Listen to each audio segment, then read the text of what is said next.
Hello everybody, Jacob here. I set out to make a nice, concise, tightly scripted video about all of the recent Final Fantasy VII related news, and I wound up having a very hard time doing that. I struggled with the video for several days, got way behind on my schedule, so I decided, forget it, I'm just going to do what I did for the Final Fantasy XVI trailer, and I'm just going to talk to camera and scrub through the footage and we'll kind of just discuss it live. Problem was, I did it really fast and I screwed up some settings and the audio is a little bit messed up in this video yet again. I apologize for that. This isn't going to be the most pleasant auditory experience you've ever had, but the whole reason I'm doing this is because I'm way behind schedule and I don't have time to reshoot it. Again, I apologize. Well, howdy folks, there was a bunch of Final Fantasy VII related news recently. We're just gonna do another talk to camera thing, and I'll pull up the video in the background, and we'll discuss it like I did for the Final Fantasy XVI announcement trailer. Hopefully, this one won't be an hour and a half long at least. It's not gonna be like the 5 to 8 minutes like I'd been hoping for with the super short video. It's probably still gonna be kind of long, but not as long as that one. Please don't let it be as long as that one. Let's be very clear, though, even though I covered that Final Fantasy XVI announcement trailer, and I'm now talking about all of this stuff, I am not going to be doing nonstop coverage of any and all news that comes out about any Final Fantasy-related whatever. I just had stuff in particular to say about these recent FF7 announcements.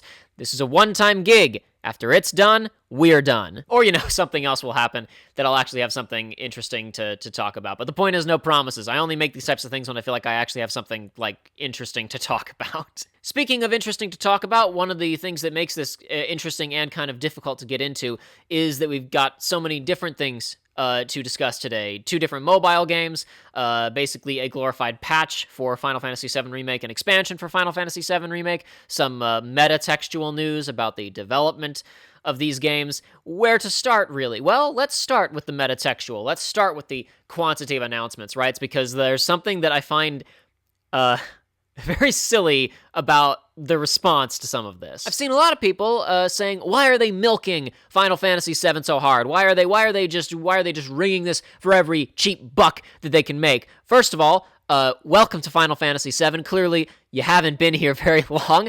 I find it really interesting that in the 2000s, Square Enix milked Final Fantasy VII super duper hard. People said, stop milking Final Fantasy VII. They stopped milking Final Fantasy VII, then people begged them to start milking Final Fantasy VII again, and now that they're milking it again, people are complaining again. What on earth do you mean people were begging them to milk Final Fantasy VII again, Jacob? Nobody was doing that. Au contraire. I want you to actually think about the time period before Final Fantasy VII Remake was released. For the longest time, one of the central pillars of making fun of Square Enix was, if they wanted to really make some money, they'd just remake Final Fantasy VII. If they really wanted to give us what we wanted, they'd just remake Final Fantasy VII. Every single time Square put out a game that people were making jokes about, nobody was interested, we don't want this, we don't want another sequel to FF13 or whatever, there was someone somewhere on every single forum and every single comment, thread saying, why don't they just remake Final Fantasy VII? Why don't they just... You guys have all seen the meme, the break glass in case of emergency Final Fantasy VII Remake. Why don't they just do it? We'd all buy it, wouldn't we? Why? It was a pillar of the argument of why Square Enix was a dumb company and why they didn't understand what people wanted was the fact that they were refusing to remake this game. And now that they're actually doing it, people are getting upset again. But I wonder, what could have happened? What could have happened to change people's attitudes about a remake of Final Fantasy VII?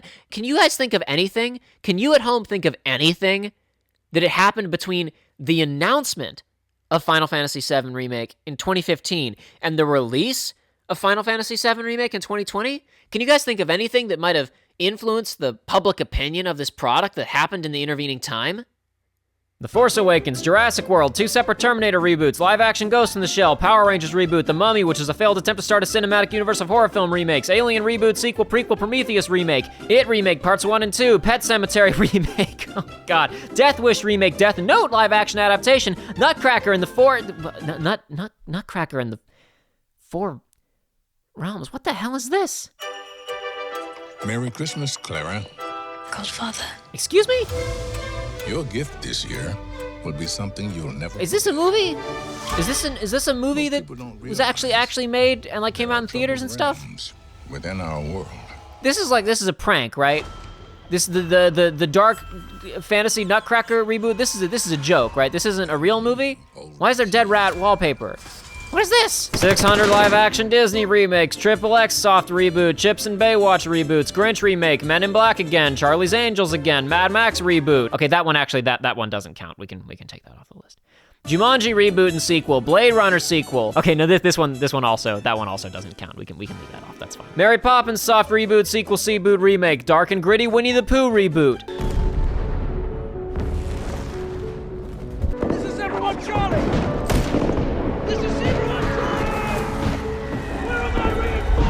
Suffice to say, I think it's really interesting that as we're living through this now 5-year-long existential crisis of remakes and redos, Final Fantasy VII Remake, of all things, came along and decided it wanted to actually lean into being existential about what it means to remake something, and people got upset with it for trying to do something different. But that is perhaps a story and discussion for another day. Suffice to say, we've got these mobile phone spin-off thingamajiggies that people have got their knickers in a twist over. Let's talk about them. I want to start, perhaps naturally, with the Battle Royale, partially because it's the least interesting and important of the things that we're going to be talking about today, and also because it's a springboard for kind of everything that I actually want to talk about, because this game kind of encapsulates a lot of things that I want to say about the entire outlook of the remake as an overall project, and of, like, everything, lots of things that people see people saying about it, right? So this is obviously getting clowned on and memed on really hard. Deservedly. No one's gonna play this. Except in Japan, Korea, and maybe China, if it comes out there. People are acting as if it's, like, insane that this is being made. Like, oh my god, I can't believe they expect us to play this. This is an asset flip of an extremely expensive video game in a series where they probably won't get to reuse very many of the assets from the first game in the later games. This will make money somewhere. You don't have to play it. I'm not gonna play it. You don't need to play it either. You shouldn't play it. It looks awful. There's a number of reasons why I don't care about this. Number one, again, it's just some mobile phone game. People are getting upset about this as if it's some kind of, like, blight on their honor or something. Meme on it, absolutely. I'm not saying that you shouldn't clown on this. Clown on this all day long. Seriously, it's hilarious. But it's just an asset flip to make money. It's being outsourced to another company that makes mobile phone games, whatever, right? And this leads to, oh, but are they gonna make us play a mobile phone game now to get the story? Is this canon? Are they seriously expecting us to play a battle royale to get the entire story? No? Do you expect the Battle Royale to be rich in narrative content? Oh, but Square Enix would do it. No, you see, you think Square Enix would do it. That's because you have not studied their ways as intensively as I have. In interviews before the release of Kingdom Hearts Melody of Memory, was it Melody of Memories? I don't care. Tetsuya Nomura was quick to assure people in the interviews to quickly say, by the way, you shouldn't get too excited. I understand there's some narrative content in this game, but not like a lot. Not like it's like don't get your hopes too high, because there's some, but not a lot. There's just a little bit. Melody of Memory, for anyone who doesn't know, is a game with approximately 15 minutes of story cutscenes at the very end in which nothing happens. In interviews regarding this game, Tetsuya Nomura said, and I quote, "The story itself isn't very dense given the nature of the game, but it does form the backbone of the soldier story." Translations, by the way, provided by Audrey on Twitter. If for whatever reason this video makes it back to you, thank you, Audrey. You do fantastic work for this community. Seriously, guys, what could they actually do with the story of this video game, right? Oh, it forms the backbone of the soldier story. Oh, yeah, that someone wins the Battle Royale and they became a soldier or whatever. If the guy was saying, hey, temper your expectations for a rhythm game with no story content, and he says of this game, it has no story content, I guarantee you, it has no story content. Is the game canon, people are asking? No! This game takes place 30 years ago, right? Look, it's Aerith's house. Look, it's a poster for the same Stamp movie, or live show, or whatever, that's showing in Walmart at 30 years in the future. Is it canon, you guys? Am I gonna have to play this to get the lore? I know how I've been playing Square Enix's game for a while now, okay? Let me tell you what narrative content this little Battle Royale game is gonna have, all right? After you get 5 victory royales, he's gonna play a different version of the victory theme, and then Sephiroth is gonna come down and he's gonna go, "It looks like you're my little PogChamp, Cloud." And then you're gonna unlock a secret document that you can read from the title screen, right? And it's gonna have like some really, really abstract, vague hints about something that isn't gonna make any sense, right? And then in the next game, in Remake Part 2, something will show up, and we'll go, oh, I guess, is that the thing that the secret document from the First Soldier was talking about? Maybe? But it won't be introduced in First Soldier. It'll just be teased. So anyone who just plays Remake Part 2 without touching First Soldier the thing will only be introduced in Part 2 anyway, so it won't matter. It's silly. It's just, listen, here's we gotta talk, this is a whole other thing, perhaps. Part of why, for years, I thought they would never remake Final Fantasy VII, I maintained they won't do it, it won't happen, is because Final Fantasy VII Original is a ridiculously big game. It's really quite large. Oh yeah, and look, there's the Moogle thing. That's one of the things you can pick out the flowers for 30 years in the future with Aerith and Cloud. Anyway, irrelevant. Final Fantasy VII Original is a very, very large game, and it was able to get away with being a large game because most areas that you went to in that game were JPEGs, separated by loading screens. So the world didn't even have to connect together logically. Sector 7 was 3 buildings. It was the bar, it was the beginner's hall, and then like 2 other buildings you couldn't even go into. It wasn't exactly a bustling metropolis, or even a bustling slum for that matter. Taking Final Fantasy VII and turning it into a fully realized 3-dimensional video game where you can turn the camera wherever the heck you want was going to be a massive undertaking from the beginning. A lot of people have accused, Final Fantasy VII Remake Part 1, milks the opening of the game. It, creates all this extra content. It takes what was originally a 10-hour segment and turns it into 40 hours. I don't think it could have been, it could have been shorter, but think about what they actually could have cut. Realistically, the amount of assets that they would have had to make would have been very similar if the game had been 10 hours long versus 40 hours long. There are a handful of straight-up new areas in Final Fantasy VII Remake, of course, like the secret underground lab, and there's some areas that are heavily remixed, but a lot of areas that are expanded, if they'd been shorter, I'm willing to bet that a approximately equivalent amount of work would have gone into them. If you went in and trimmed Final Fantasy VII Remake Part 1, and you turned it into a straight line minimum amount of content needed to get from the beginning of Midgar to the end of Midgar, I'm willing to bet that if you converted all of that cut material into development cash to produce more game, you still probably wouldn't even get to the Gold Saucer on the same budget. Because once you get out of Midgar, you can hardly recycle anything. Now you're in areas where there's grass, growing freely. There aren't giant pipes and, ugly scraps of metal everywhere. You can hardly reuse any assets from Midgar in, say, Calm, the Chocobo Stables, Costa del Sol, the Golden Saucer. Sure, you could probably recycle a lot of textures and stuff for Junon, but you're going to have to create completely new stuff. Most places you're going to go later on in Final Fantasy VII. They built this huge thing, and they're not going to be able to reuse much of it, and they've already cashed out on it, right? They'll probably release like a collection of all of the remakes 7 years from now or whenever the whole thing is done, right? But whatever, they handed the assets over to a mobile phone game company and said, make a battle royale. This is not for us, guys. This is not for the States. No one is going to stop playing Fortnite to play this. This is going to make money in Korea and Japan. People are so wigged out by this Battle Royale game. It's not for you. Don't play it. Just don't play it. It doesn't matter. If there is important story information in this game, how many YouTubes are going to be rushing to make what you missed from the First Soldier videos or whatever? Who cares? There's not going to be anything anyway. Kingdom Hearts has been doing a mobile phone game for the last, 10 years now, and it's about to get canceled, and nothing happened in it. They greenlit a second version of the mobile phone game that's giving us backstory on dead characters, just because the development team wanted to do it. There was an interview with Tetsuya Nomura was like, I'm not even involved in that Dark Road stuff, really. They're just kind of doing their own thing. I'm working on what's next. This is just to make money.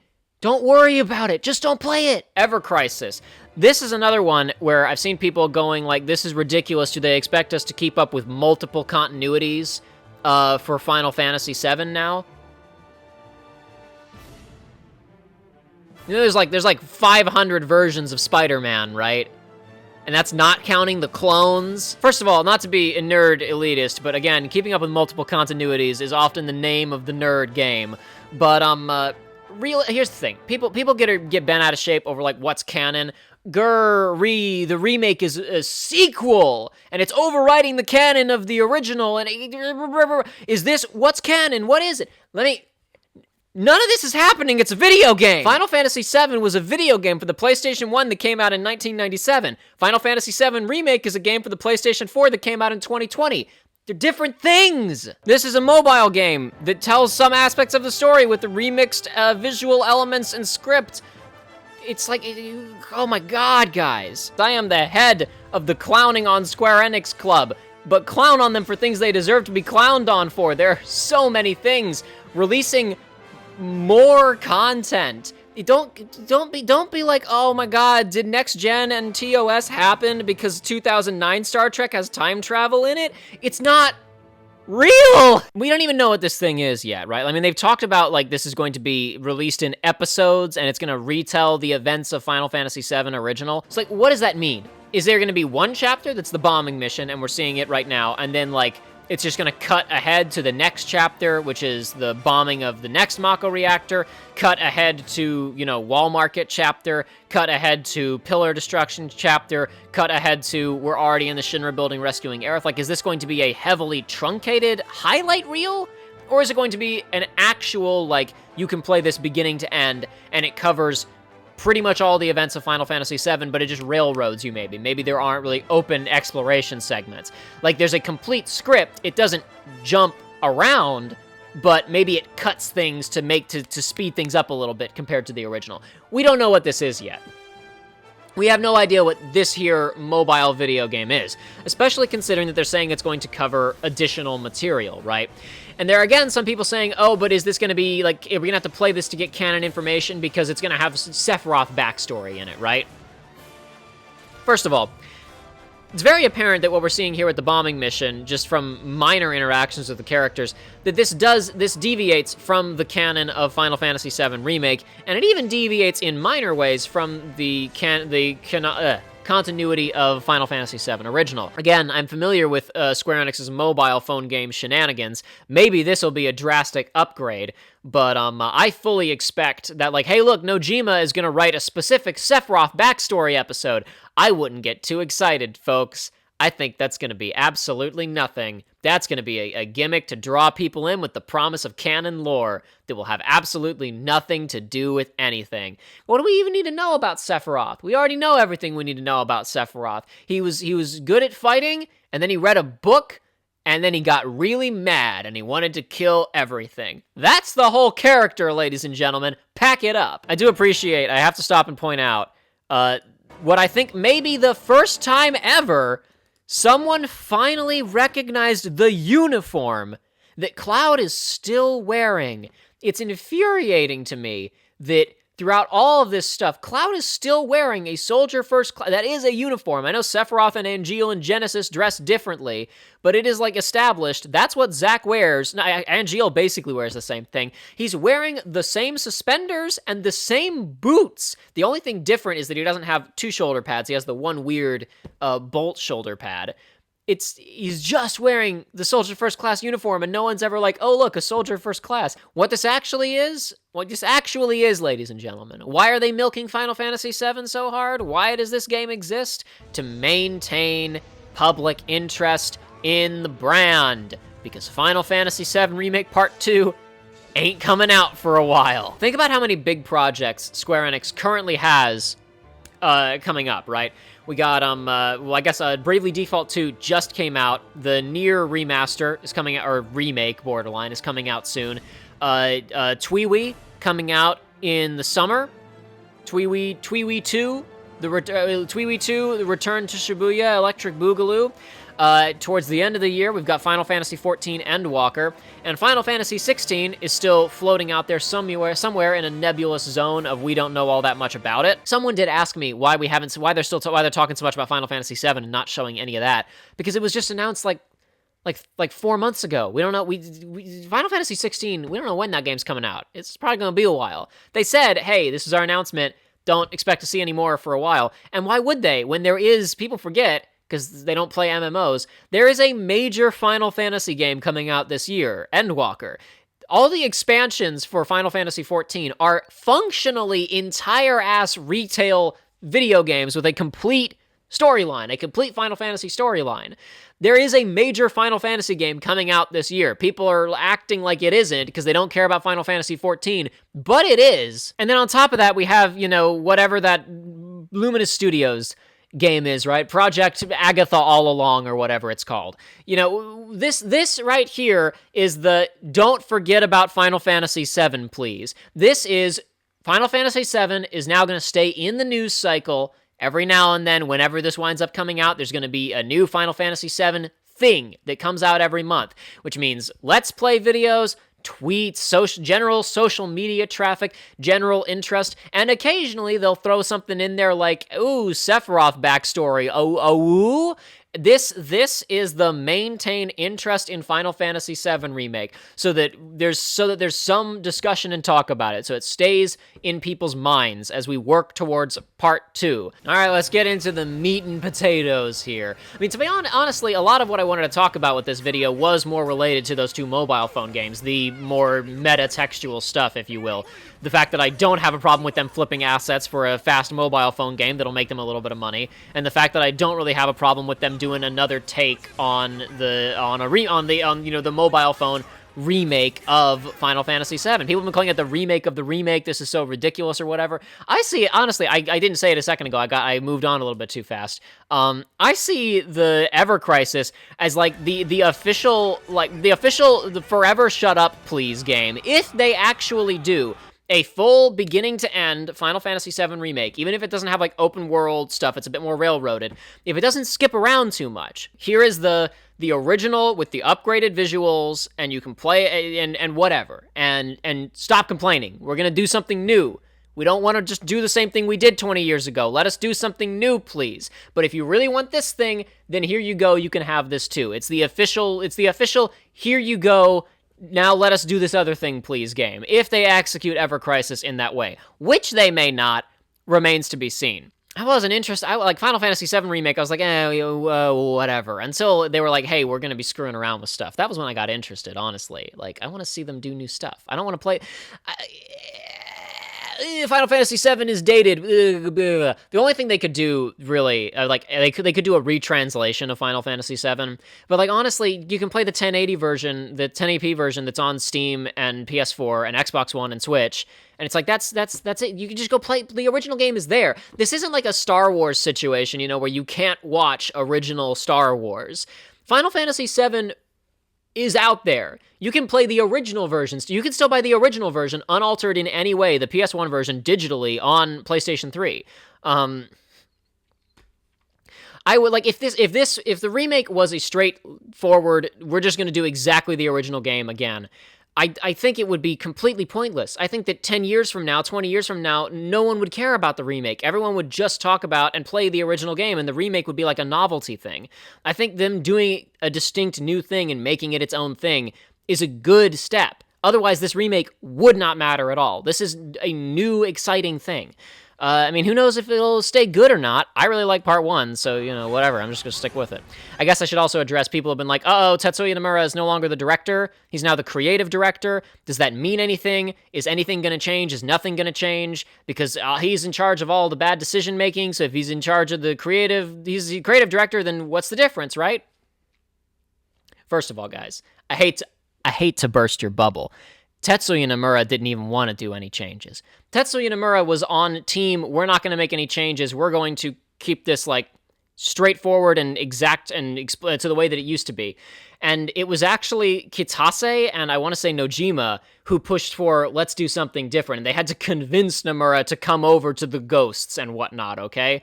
And, oh no, he's shoving Dirge of Cerberus crap in there. You mean the game that he designed characters for and otherwise had nothing to do with? Listen, again, I'm the chief. I'm the head of the Clowning on Square Enix Club. Not everything is Tetsuya Nomura's creative decision, okay? Learn a couple new names. There's more than one person working at Square Enix. Anyway, whatever. PS5 upgrades. Running at 60 now. I don't know if I really like how it looks at 60, but I probably just need to get used to it. Lighting upgrades, textures fixed here and there. They didn't show the door. They didn't show the infamous door, but whatever. It's okay. Maybe the door will be fixed. Or maybe they'll fix everything else and leave the door. I think the best option would be if they left the doors to Cloud's apartment the same. I figured they wouldn't do anything like this. I figured there would not be DLC.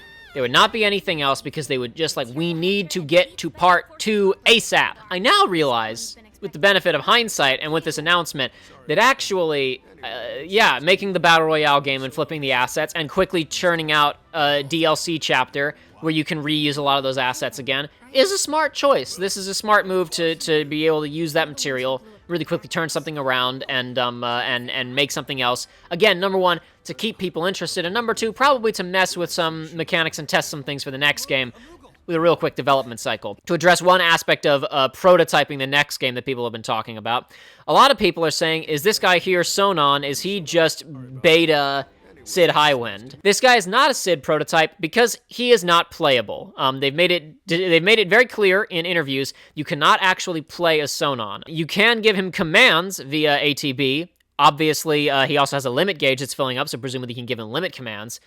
And apparently, there are now ATB moves that are combo moves. I assume that burns one or both of their ATB gauges to do stuff like this, right? To do these big combo moves. This is Yuffie's limit break. Is that a... Hold on, that is a weapon chest right there. That is a purple weapon chest. I missed that before. I've watched this several times. I missed the purple weapon chest in the back. That's a new weapon for Yuffie, folks. Also, obviously, it's well known, I really like Yuffie. I think that a lot of my love for her is driven from, again, metatextual material, not even Final Fantasy spin-offs, because she's not that heavily featured in Final Fantasy VII spin-offs, except in Dirge of Cerberus, where she's kind of obnoxious. We'll talk more about Dirge of Cerberus later, perhaps. But actually, thanks to the Final Fantasy VII The Sevening webcomic, which manages to do a much better job of telling her little side plot than the actual original game does in Wutai.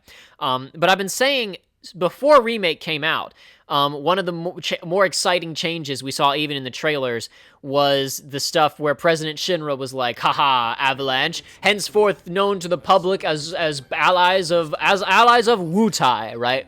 And it was like, oh, okay, interesting. So the Cold War with Wutai is maybe going to get hot again in Final Fantasy VII Remake. Obviously, in the original Final Fantasy VII, Wutai was a conquered people. They lost the war that happened, 7-8 years beforehand? During the very beginning of Crisis Core, we saw the very end of the war.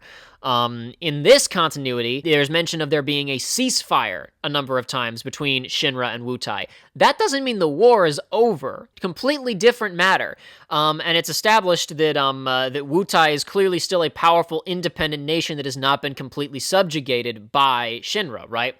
This is something that was very interesting to me right away with Remake, because one of the bigger problems with Final Fantasy VII Original is the whole middle section of the game. Now, in many ways, I think the middle section of Final Fantasy VII is really awesome. This sequence of episodic adventures, right? Like Costa del Sol through to Wutai is a really fun sequence of the game because you get to go on all these little fun episodic adventures. One of the bigger problems with the middle section of the game for me is that Shinra spends the first big chunk of the game being established as this huge threat. You're introduced to all the board members, they do all kinds of horrendous stuff, and then President Shinra dies, but then Rufus swoops in, and this is the new and improved antagonist with blackjack and hookers, and oh my god, where's it gonna go now? Nowhere. Shinra doesn't do nothing for the rest of the game. They're trying to get a one-seater plane from Sid Highwind to Tiny Bronco so they can fly to the North Continent, as if they don't have an entire Air Force and Navy at their disposal. And then by the ending of the game, they're basically helping because they're trying to stop Sephiroth 2, and some of their schemes succeed. I think that pivoting that aspect of the story to Shinra is trying to set up a new war with Wutai, possibly because they figure we don't know where the Promised Land is. We've been looking for the Promised Land, we can't find it anywhere. The only place we haven't charted thoroughly at this point is Wutai, because we didn't finish conquering them. We need to justify going and blowing up Wutai again, because we really think that that's where we're going to need to build Neo Midgar. How are we going to justify a war? Well, false flag operation terrorist attacks, right? And then this turns the second game into a race against the clock, right? Especially this is what makes, this is going to make Yuffie, it's going to take Yuffie from, lol, haha, I gotta steal materia to restore my nation's honor, to, I gotta kill Rufus and the board before they carpet bomb my home. Again! My name is Yuffie, materia hunter and elite special forces operative for the new Wutai government. So she's lying, right? One thing that I think is really interesting about what they're doing with this remake is that by saying, hey, you know, throw all expectations out the window, we're gonna do whatever we want now, is that it means that now they can have characters tell lies and people will assume that they are establishing new information. I don't know, obviously, if this is false or not, but it would not surprise me if Yuffie is lying through her teeth right here. Let's think about what we actually know about Yuffie based on original canon, right? Now, obviously, I've just discussed how I think they're going to change a lot of stuff about how Yuffie is handled in this game, but really the one core thing to Yuffie, other than she's upset about her nation's pride being messed with, is she doesn't have a very good relationship with her dad. Her dad is basically the president of Anime Land. I don't think that her dad would send her on a top-secret, extremely risky mission. I feel like Yuffie would be forbidden from participating in any of that kind of stuff. I feel like she would be told to stay home because she's 16. I could certainly be wrong. We'll see what happens here, but if I know one thing about Yuffie, and I know everything, it's that she's a little con artist. Look at this, guys. She's literally doing a sleight of hand trick while telling everybody who she supposedly is. They very distinctly have Sonon here come in. What does he say? Anyway, it's nice to meet you. Nice to meet you, my superior officer, supposedly. If she's highly placed enough in Wutai society, if her dad is president of Anime Land, it's very easy to assume that she would have been able to get enough operational information to lie her way in, or even to, you know, grab some kind of documentation. Maybe she flashes the family crest, you know, Toph Bei Fong style to get passage through the Serpent's Pass. Whatever, right? I think that it would be extremely in character for Yuffie to be off on a... Why on earth is Yuffie, secret Wutai spy, daughter of president of Anime Land, unescorted on a multiple continent trip to get to Midgar? Doesn't make sense to me. I bet you she's off on her normal thieving stuff, trying to get revenge on Shinra, obviously. She wants to go stick it to Shinra. She wants to steal some valuable materia. I think she's a solo operator. And when she gets to Midgar, she lies about that to get resources and intelligence. Because that's what Yuffie would do. Little con artist that she is. I'm telling you guys. I mean, look, if the new plot is that Yuffie is a secret agent for Wutai, right? That's cool too. I'm down for that. She can easily BS her way into this. This is classic espionage narrative stuff, guys. Is the real spy BSing about being a different spy? This is classic espionage stuff here, folks. Yuffie is in Midgar to steal big time materia from Shinra, and she needs extra manpower to do it instead of going it by herself. Maybe she's really a Wutai spy. I don't know. I don't really care. I think it would be a perfect character introduction for Yuffie to have her be in way over her head and lying her way into this operation because she wants to steal something shiny. She just wants to be involved and her dad said no. Her daddy wouldn't let her be a spy, so she's pretending to be one. I'm just saying that would be perfect characterization. That might not be what they do. It would be so good. A quick aside from future Jacob now, because I didn't quite explain this during the actual recording. Remember that the ultimate conclusion of Yuffie's character arc and little side quest is beating the crap out of her dad to prove her value to him and her skill as a warrior, right? If her starting point in the new continuity is the 007 of Wutai, then, that can't possibly be the conclusion. They could do something else, of course. They could take her and her dad in a different direction, but if they keep that aspect of it, of Yuffie needs to prove to her dad that she's the biggest and the strongest or whatever, it would make sense to start her out in a position where she's lying and not actually a part of any kind of secret operation. I also gotta say, guys, as a big fan of the original, when the frickin' Yuffie theme came in this... My name is Yuffie, Materia Hunter and Elite Special Forces operative for the new Wutai government. Kasakabe, where's Clown? We lost him. You what? He will be okay, though. But seriously, if I can find the interviews real quick, I'll slap this stuff on screen. Again, thanks to Audrey on Twitter for translating this stuff. What kind of character is the new character Sonon? He's a part of one of the other Avalanche groups. Yuffie actually came to Pay attention here, folks. Yuffie actually came to Midgar for materia, but she gets involved on a mission with the other Avalanche group. Yuffie and the others are doing theirs separately. That's basically the gist of the story.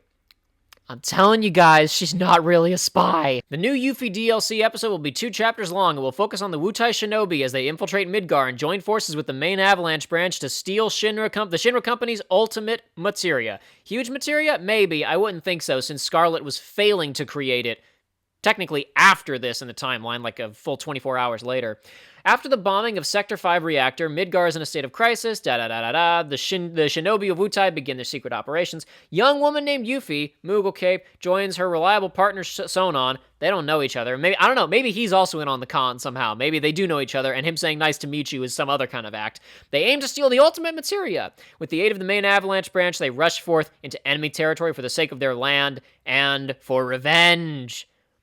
Guided by the calls of the planet, the gears of a new destiny begin to turn, which is probably just, some kind of hint for part 2. Who knows? We'll see that later. In fact, I guess you know what? Whatever. I mean, we can see it now. Why not, right? There you are. Who are these jerks? No clue. It just appeared. Are you familiar with the Deepground? So obviously this is another aspect of this trailer that people are getting pretty upset about. People are saying, am I going to have to play Dirge of Cerberus to understand Final Fantasy VII Remake Part 2? First of all, no one should ever play Dirge of Cerberus. Second of all, I seriously doubt it, because the actual plot of Dirge of Cerberus can't happen yet. Let's get into this a little bit, because I think people's general assumption is to assume that anything from Dirge of Cerberus is super stupid, partially because it's from a game titled Dirge of Cerberus, but let's actually get into it a little bit. Let's talk about the Deepground. Let's talk about Dirge of Cerberus, because the Deepground, some people, again, this is not actually, stick with me, this isn't as stupid as some people think that it is. It's pretty stupid, but it has the potential to be not as stupid. Let's talk about what Deepground actually is, because it's not quite as stupid as many people assume that it is. It actually makes sense as something that Shinra would have. It's the way that it's used in Dirge that's stupid. We'll get to that in a second. Deepground is basically just another branch of super soldiers, specifically extremely unethical, highly volatile. These experiments kill half of the subjects, so we kidnap them as children and do it underground where no one can see it, super soldiers. It is perfectly within Shinra's character to kidnap people and perform horrible experiments on them to turn them into super soldiers. The problem is that they can't really do that in public. Obviously, they do stuff to normal soldier candidates, but that's a forward-facing public program where people have, the soldiers have fan clubs and stuff. People know about them. They have to be war heroes. They can do freakier, weirder stuff to people in Deepground, and no one will ever find out about it. No one will ever miss the test subjects. I don't think that's a bad idea. Like I said, I think that's within Shinra's character. The problem is the way that they are actually used in Dirge of Cerberus. First things first, because Dirge of Cerberus had to retcon them in, because they didn't already exist in Final Fantasy VII Original, they had to come up with some really stupid excuses for why they were never mentioned. There's a very hand-wavy thing where Reeve is like, oh, well, you know, when President Shinra died and then Rufus took over, you know, things happened so fast. Probably Hojo and Scarlet and Heidegger just didn't have time to mention it to him, so that's why they never got used during the course of original Final Fantasy VII. That's really stupid. Additionally, it doesn't help that most of the members of Deepground that Dirge of Cerberus spends time focusing on are the Sviets, or whatever they're called. Just that they're not really that interesting. They're just wacky anime characters for you to have to fight, you know, in a Final Fantasy VII game. There wasn't time put in to make them interesting characters. And then the next thing that comes up is what they're actually after, which is they want to blow up the entire world again. And why do they want to do this? Well, they want to do it because Hojo's internet ghost told them to. Whatever they're doing with Deepground in this can't be what was going on in Dirge. Because in Dirge, Weiss, the head of Deepground, has been secretly possessed by Hojo's internet ghost. When he was killed in Final Fantasy VII Original, he lived actually for a few minutes, long enough to jack himself into the Matrix, where he's been hanging out in the internet for a while. And he's possessed Weiss and convinced Weiss to kill lots of people, to do the same plot of Final Fantasy XIII, except slightly more straightforward. We don't need to get into that right now. Blow up the world to go to outer space. Seriously, don't worry about it. It makes just as much sense in context. And then this brings us to Weiss himself, which of course shows up at the end of this thing. People are super upset about Weiss showing up because he's super duper lame or whatever, right? Because he's from Dirge of Cerberus. Couple of things to note. Number one, I couldn't tell you if Weiss is all that lame, because I don't know anything about him. And nobody does, because he's possessed by Hojo's data ghost internet boy for the entirety of Dirge of Cerberus. Then at the very end, after you beat his data ghost, then Weiss still does boss fight with you and tries to finish it, and it's not clear what his motivations are or who he is or anything. The point is, this man you see in front of you, this white Weiss, is functionally a blank slate. He's not a character, so they could really do literally anything that they wanted to do with him, and no one could go, oh, that's not true to Weiss's character. But none of that matters, because you see, dear gamers, if you look in the background here during this sequence, you will note that we are in fact in the VR training simulation room from Final Fantasy VII Remake. This is the little training pod that you go into when you put on Chadley's goggles or when you walk into the combat simulator in the Shinra building. Tetsuya Nomura talked about he wanted to put a secret boss into Final Fantasy VII Remake that would be a really cool, tough enemy for you to fight in the post-game, right? And he suggested doing Weiss because who are the other powerful characters in Final Fantasy VII continuity, right? Who could show up, who you could go and fight. This obviously did not happen in Final Fantasy VII Remake, and instead, the secret boss was a robot. It was a big robot called the Pride and Joy prototype, or whatever. It didn't feel like the ultimate boss of the game. It was pretty anticlimactic as a final, you've beaten hard mode and you've gotten up here, and this is your big final challenge. The fight with Bahamut, which was before it, was more exciting. So it makes sense to me that they would want to put something like this in, to put in a boss who had a bit more personality, who could be an interesting thing to fight. From what it sounds like, from the way they've talked about in interviews, this isn't even part of Yuffie's campaign. I think this is going to be a new post-game thing for Intergrade. I think this is going to be, okay, take your completed save file, go boot up Chapter 17, run over to Chadley's little simulator, and this is going to be the new final, use the full, complete game mechanics with your team of Cloud, Barrett, Aerith, and Tifa. This is the new ultimate challenge of this game to tide you over for now. This is the new mechanical challenge, right?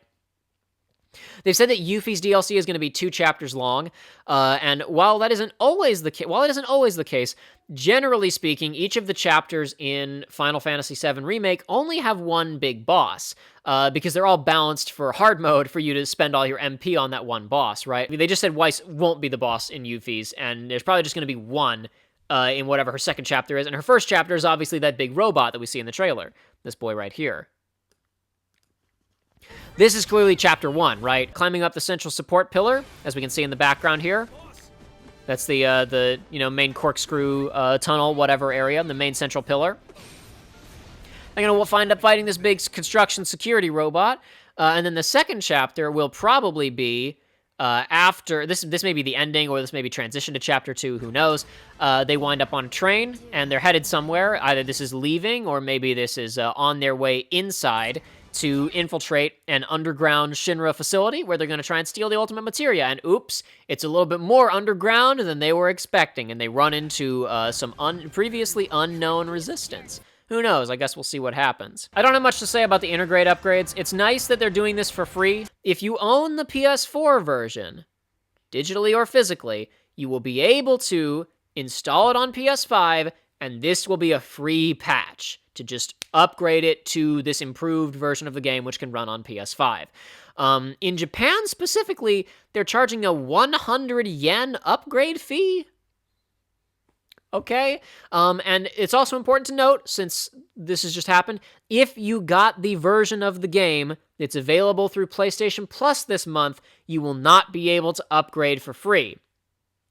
Which I guess makes sense. You know, they want to actually sell some copies. I don't know if it means that you're going to have to completely rebuy it, or if there's going to be an upgrade fee. They haven't said that. Though my advice would be, if you get this game through PlayStation Plus, as part of your PlayStation Plus subscription, and you play it, and you like it, and you want to get the upgrade, well then, like, just go buy, like, the retail copy of FF7 Remake goes on sale for $30 really regularly. So if you buy it and you play it and you like it enough that you're like, yeah, I want to play this again. I want to play it with the upgraded version. Go buy a retail copy for $30 around the time that the upgrade comes out. Slap it in your PS4 machine, and it'll register and, like, you know, uninstall the PS Plus version. Slap the retail version, and it'll go like, oh, look, there it is. It's real. You have it now, and then you should be able to get the upgrade, I would imagine. Don't go and spend the money before that's confirmed, I guess, if you already have the PlayStation Plus version, but I don't know why that wouldn't work. The last thing I really have to say on any of this before we go,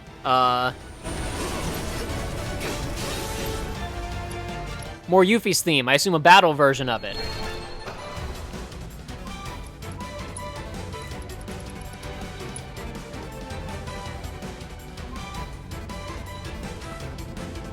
It took me until, I think, my third or fourth watch of this trailer to realize that after this bit of them on the beam and this shot of Rufus, I literally did not see these middle shots until, like, the fourth time I watched the trailer, because the previous 3 times I had involuntarily closed my eyes because I was jamming so hard. But anyway, yeah, I don't know. I don't have much else to say on this. Like I said, I wanted to do a short video because I thought I would just be able to compress some quick thoughts, and then here we are. I'm doing this whole long thing now. Obviously, if I'd done the short video, I wouldn't have talked about all of this. A lot of this would have gotten cut. I'm just rambling my way through this now.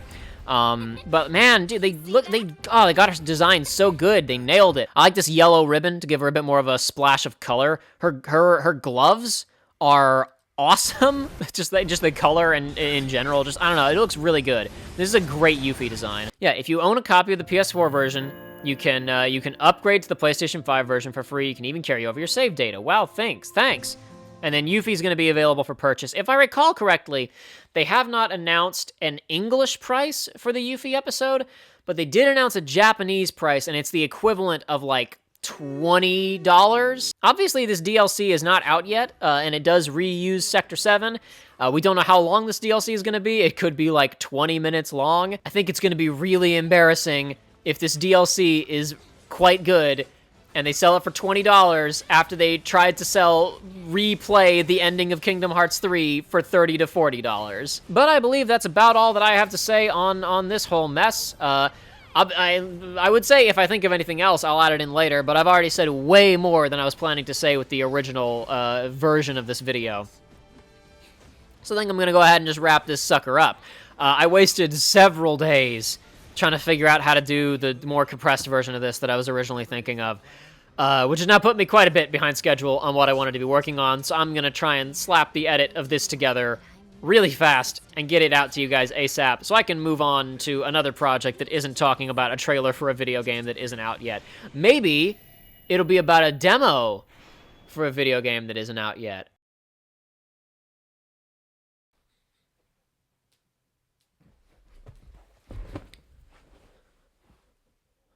I forgot to talk about Gact. The character Genesis who appears very briefly in the secret ending of Dirge of Cerberus, and appears prominently in Crisis Core, modeled after and voiced by, in Japanese, the Japanese rock/pop star Gact. This led to some issues with re-releasing both of these games later on, because it meant that the character was tied up with this other guy outside of Square Enix, the legal rights to him, right? Now, there have been some very brief appearances of Genesis in, like, mobile phone games, where you can unlock various gacha characters and whatever, where he's appeared as, like, a sprite. Now, we don't know everything's going on behind the scenes. We don't know if it's a falling out between Gact and Square Enix. We don't know if it's whoever his lawyers are, or whatever record label he's with. We don't know if Square doesn't want to. We don't know anything.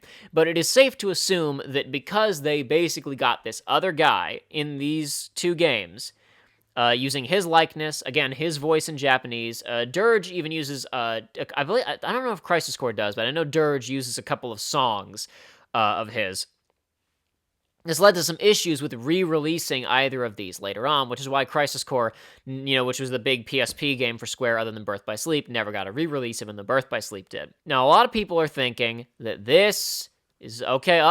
Boys and girls, if freaking Weiss is showing up in Remake and we're going this direction, Gact may finally be backed. I don't think so. Even if, let's say, Gact came in and knocked on Square Enix's door and said, hey, boys and girls, I'd really like to be in the Final Fantasy VII Remake. If I'm Square Enix, and I've been having to parse the legal situation surrounding these games for the last several years, even if there is an open door of cooperation, of getting this character back in, of integrating him into the remake or whatever, I'm not going to do it because I'm not going to potentially sacrifice the rights to all of this stuff, right? For to include a character that they must know by now, generally speaking, people aren't that into. And beyond that, a pop star who isn't nearly as big of a deal now as he was back then. Having him in would be like a fan service thing for some fans. It would barely be a marketing gimmick anymore, the way that it was, back in the day when Dirge and Crisis Core came out. I just wouldn't do it.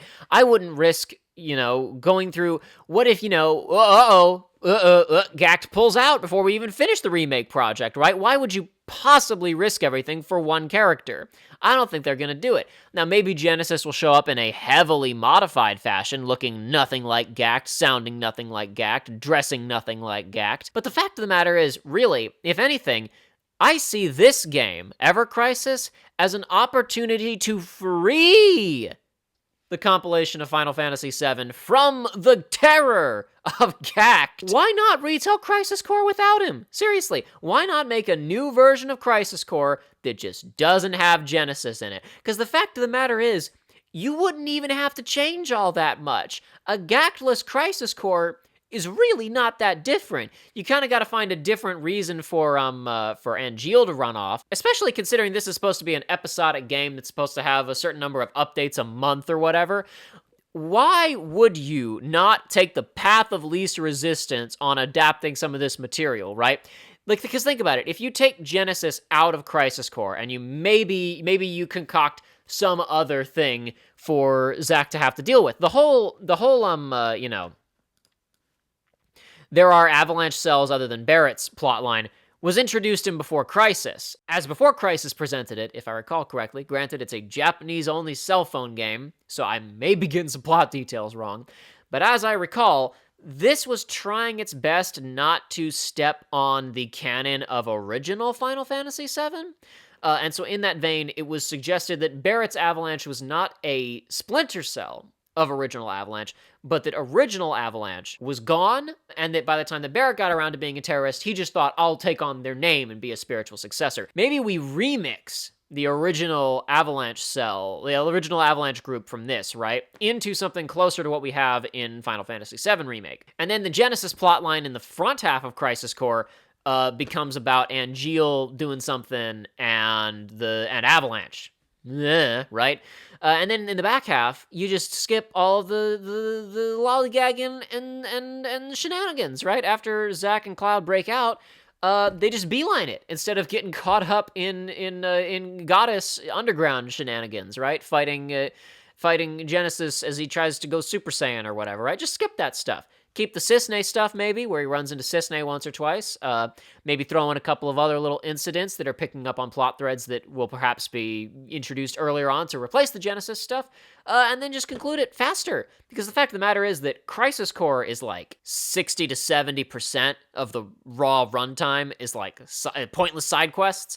If you cut all that stuff out and you cut Genesis out, this actually becomes a very manageable mobile phone game story. And as for Dirge, Gact has nothing to do with it anyway. The Deepground stuff just kind of happens. And there's a secret ending where some guy who looks like Gact shows up, and he's voiced by Robert Atkin Downes, even though in this game he is not. And then he flies away with a big black wing. This is an example of what I'm talking about, where you have a piece of media that's supposedly crucial to the plot, like perhaps First Soldier will be, where there's a teaser of something. Oh, what's that? And then you have no information. Crisis Core would have been exactly the same if Gact had not shown up at the ending of Final Fantasy VII. The only difference is that when Genesis dies in Crisis Core, two soldiers who are supposed to be Weiss and Nero, I think, show up to take his body off to do something with it, and that was a drop plot point because the game's never continued. So, because that was the last part of the compilation. This is what I see this as. The whole thing, right? Remake and also this Ever Crisis thing is basically an opportunity to say, okay, stop. Instead of trying to go back and haphazardly staple garbage onto Final Fantasy VII in post, like we did last time around, let's go back and actually try to more cleanly integrate that material with the original Final Fantasy VII.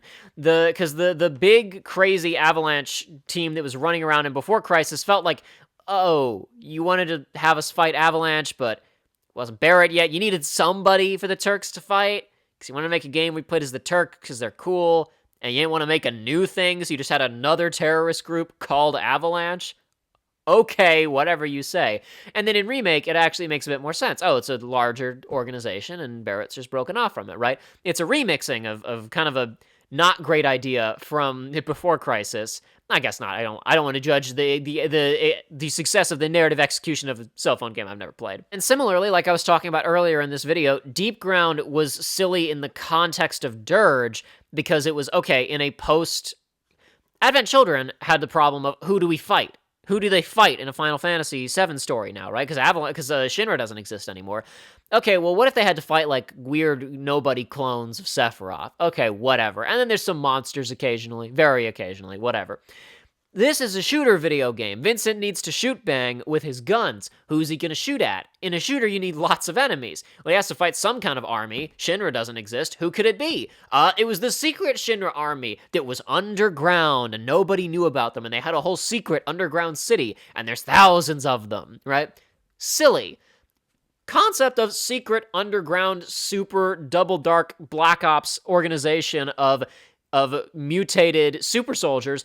Not out of line for Shinra. Silly that there are thousands of them still alive. 5 years later, they've just been hanging out underneath Midgar, and now they've come out and they've decided they're just gonna blow up the whole planet because Weiss said they should do that because he thinks it would be really cool. Yeah. So again, I think Remake taking these elements and saying, okay, can we like take the things that were neat and smush them into this thing and make them something new that makes more sense? I don't think that's a half bad idea. And in the same vein, I think they would be crazy to bring Gact back. Maybe if they reinvent Genesis into something else, then that's fine. Not fine, but because I don't think he should come back in any capacity. But to be clear, I don't think we have to worry about them signing a new contract with Gact, because I don't think that they are going to make the same mistake that they did last time, which is accidentally sacrifice their rights to two very large video games to the whims of an outside entity. I don't think they're going to do that. I don't think they're going to take that risk again for significantly larger and more expensive projects. If there is a single person in charge at Square Enix with functioning brain cell and pattern recognition, Gact will not be backed. Now I think I'm done.